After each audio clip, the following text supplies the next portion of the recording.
Okay. Oh, good start. Hello. Hi.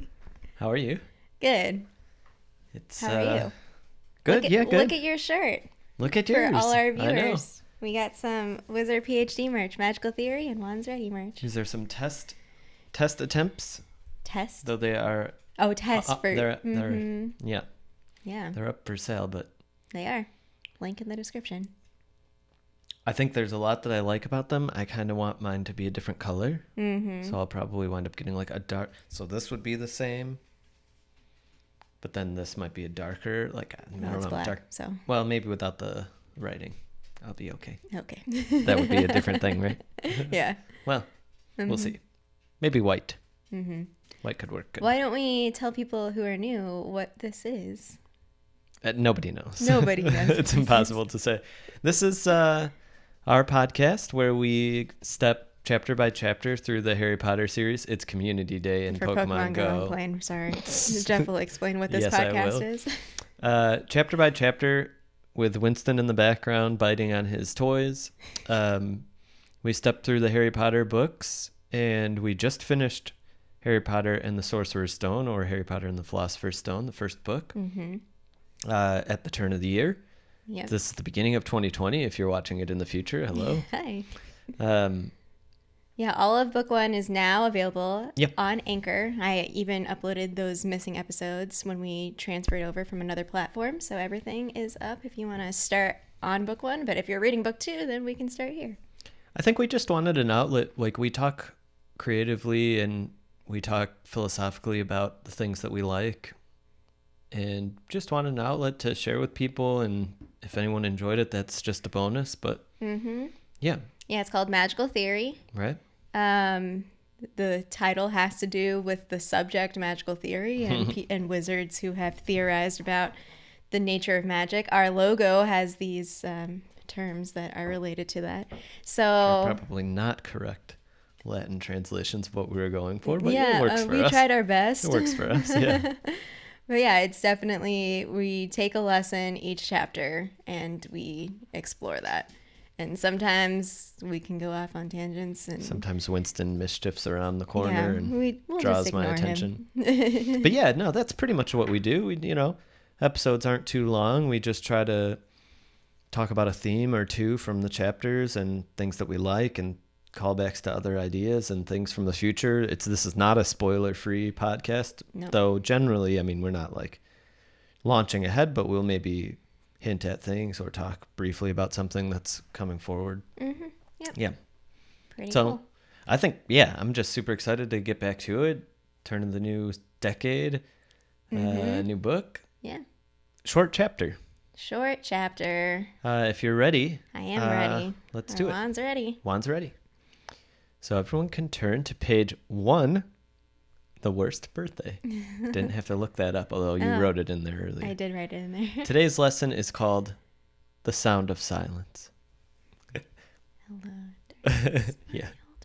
I realized as you were walking in, I was like singing that song to myself. It's because, I mean, it's just Yeah. It's a great an song. earworm for sure. A brief synopsis. It's a short chapter. The chapter begins with Harry Potter back living at 4 Privet Drive, with Hedwig locked in her cage and all of Harry's magical equipment locked away. His family was as disgusted as ever with Harry, whose presence was to be erased in preparation for a dinner with potential clients for Vernon Dursley. Harry's family's attempts to isolate him were nothing compared to how Harry felt about not hearing from his best friends from his first year at Hogwarts. He had even begun doubting those friendships when a mysterious figure appears on his bed. Look, it's not a ton happens. It's No. a setup chapter. It's a lot of summary of what happened, who Harry is, why we're here, what this world is, what happened last book. And I feel like the only real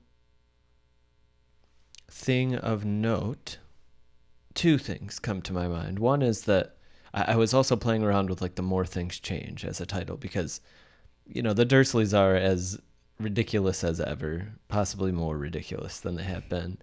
Though we do see hints of Dudley being kind of cruel. I mean, in a different way. I mean, a little bit even, right? Like his cruelty maybe is going to transform as Harry becomes, more of a wizard. But yeah, that stuck out to me. And then just the whole thing about not getting letters and how that must have felt for Harry. Yeah. So at the beginning or near the beginning of the chapter, when Harry's like, "Oh, you forgot the magic word," and literally everyone gets so triggered. All the Dursleys are just quote. Like, "Oh dear." I meant please. And then Vernon, because we talked about this in the last season about Vernon and his relationship with the Wizarding World. So Petunia, I mean, her sister was a witch, so she has like some sort of familiarity with Hogwarts and all this other stuff. And I remember in that episode you were asking about like Vernon's coping, and basically like, well, now he has to confront that they have Harry and Harry is a wizard and just dealing with this again. And he doesn't want to deal with it. But yeah, for sure. One of my favorite quotes was on page 3 actually. And it's the end of one sentence where talking about Vernon and because Harry Potter wasn't a normal boy. As a matter of fact, he was as not normal as it is possible to be. So again, actually, so this is sort of a parallel to the first chapter in the first book where it's all about the Dursleys being normal. And that's basically their defining characteristic, is that they're normal. And then all this other stuff happens, and here we're contrasting with Harry. Harry's not normal, and I think the difference this time, after having a year in this magical school, is that Harry doesn't, I mean, not that he necessarily seemed like he wanted to be normal, but he's kind of, and I mentioned this to you earlier, he's kind of outgrown it. He's not like, it's not impressive. The Dursleys are pretty basic people, and I don't know. Yeah, that's kind of what I was picking up on. What has come into my head as you've been talking is actually me just playing around with because you mentioned it's very similar to the first chapter, and of course it is. And I was thinking of the first book. I was thinking about all of the first chapters that I could remember off the top of my head, but more than that, all of the moments where Harry is at Privet Drive and some of the ways how he leaves Privet Drive. I think that will be interesting in the future for us to think about, like the different ways that he leaves Privet Drive, because each year is of course different. And this year will be fun and crazy and different. But his time in Privet Drive is this, like, in a very cruel way, grounding, because it's like, oh, you Harry should remember that, like, not only did you not have like just a rosy year at Hogwarts in your first year, but there's a whole world out here, and the Dursleys are a microcosm of what could be, what could happen to you, or how people could treat you. It's kind of it's tough. I mean, it's such a unique cycle here of like going to Hogwarts and coming back, and coming back for Harry is just so awful. It's just awful. Yeah. I don't know. I can't even really conceive of how badly it must like just feel to like, I mean, he has like kind of a rosy, like, oh, it's not home for me. Not really. Yeah. Right. At least in the movie. Right. But it's actually, I don't know. It's pretty dark. Yeah. So there's a description in there where it says he missed Hogwarts so much it was like having a constant stomach ache. And I wrote anxiety right next to that. I mean, so everyone has different physiological reactions. Like, I get it mostly in the center of my chest, but that's what I thought about. And I don't know.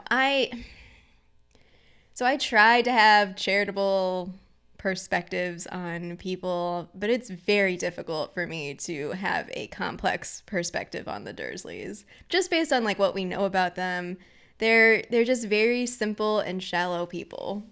Just the ways that this whole chapter, they're like practicing this facade for these people that they're trying to impress. And they're pretty garbage humans in the first place. And they're just like, dressing it up. And it's, well, it's a great thing to reflect on too, which is like the difference between when we learn people's backstories, Snape, Petunia, different people, Dumbledore to some extent, like we get the opportunity to see how they rationalize or see maybe where their behavior comes from, but it doesn't necessarily justify it.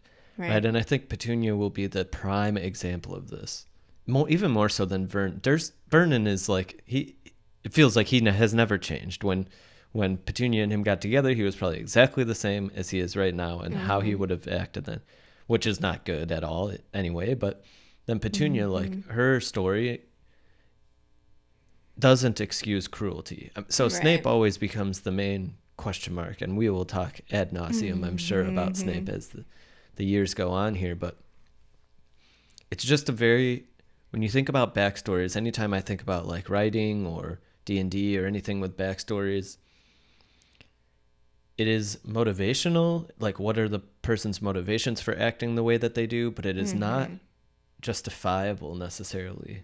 Right, because even we talked in the last chapter, or like the last episode, about Harry Potter. So like Harry doesn't have to turn out the way that he is. Like Harry doesn't. He's just so nice and kind to everyone for the most part. I mean, he has his little riffs with Malfoy, but Dudleys. Yeah, but I mean, it's interesting because like he doesn't have to. He could.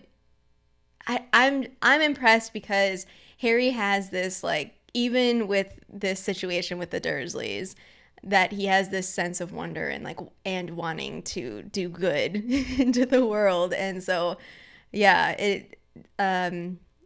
it's very complicated because people have experiences, and that shapes like the ways that they see the world or how they exist in the world. But yes, you have your past, your experiences, or your framings, but you also have pretty much like free agency. Like you don't have to be trapped by a certain label or box or way that you grew up. Harry's a great example of that. Yeah, totally. Yeah. Another quote that I picked up, or as one of my favorites, was, so Harry is he's being punished and he has to do all these chores and everything, and he's thinking in his head, wish they could see the famous Harry Potter now, he thought savagely as he spread manure on the flower beds, his back aching, sweat running down his face.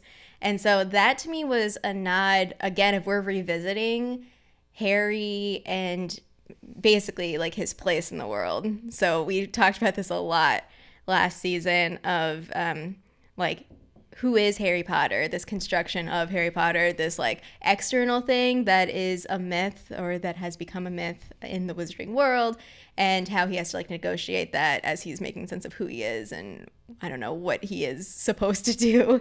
And so it's, to me, there's kind of this like, there's already this sort of frustration there from Harry's perspective of, he has this like famous title that's latched onto him, or people assume that he has this wonderful life, and he's just kind of, well, he's just Harry still. And just Harry. Yeah, for people to be able, I guess, like for me, I can relate to that of like wanting people to see you in a certain way, but other people not seeing you in that way. Or I mean, many people I'm sure feel this way, of trying to like be seen as the fully like messy human that you are, and not just this clean little story of a human.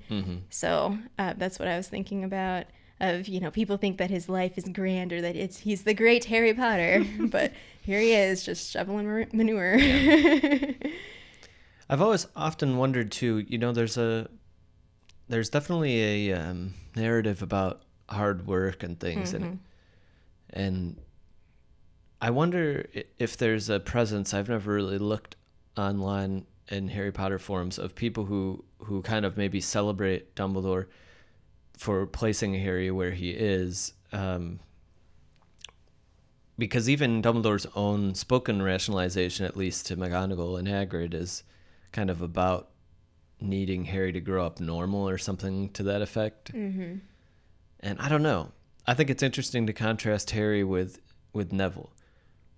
Let me finish my thought. It's an interesting conundrum, I feel like, the idea of hard work and like developing humility or something like that, of like Harry being in his place, and that place is pretty cruel, right? And I think that's the fine line here, is like anyone who argues, and I'm not a huge fan of the argument myself, of like, oh well, Harry was able to develop a certain personality because he went through this like horrible upbringing, and it's like, well, you know, I don't know.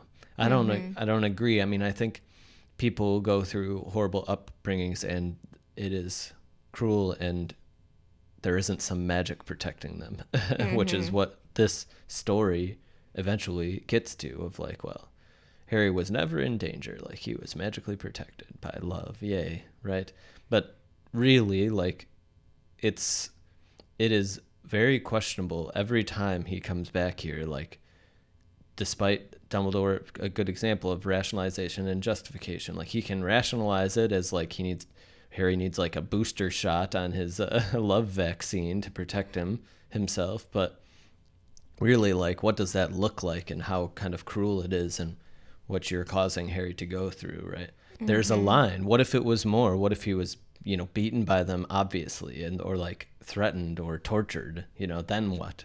Would you still send him back so that he could get his, magical protection? I don't know. But it's part of it. It's part of Harry's story for sure. And it definitely, it's in the first book, like it made me think when, especially reading this now, like how well Harry can stand up to Malfoy, I think is developed through his relationship with Dudley, right? Like he quickly recognizes what a bully looks like and how they act and like the two-facedness and yeah. But it's a good chapter. I mean, the character on the bed, man. I'm ready to roll. Yeah, well, because there were eyes in the bush. I know. Oh. And Harry just like... I can't wait. Jiggery pokery. I know. Hocus pocus. Yeah. Saying Squiggly nonsense. wiggly. Yeah. But fun though, fun. I mean, I'm ready. I'm really ready. It's a good book. Getting into the chamber. It's going to be a fun one. I haven't read Chamber of Secrets in a while. I've read Sorcerer's Stone like standalone a few times just for fun. But Chamber of Secrets, like, I don't know how many times I've read it. Probably less than 5, would be my guess. Yeah. And it's been a while, a long while. Probably a year. In grad school.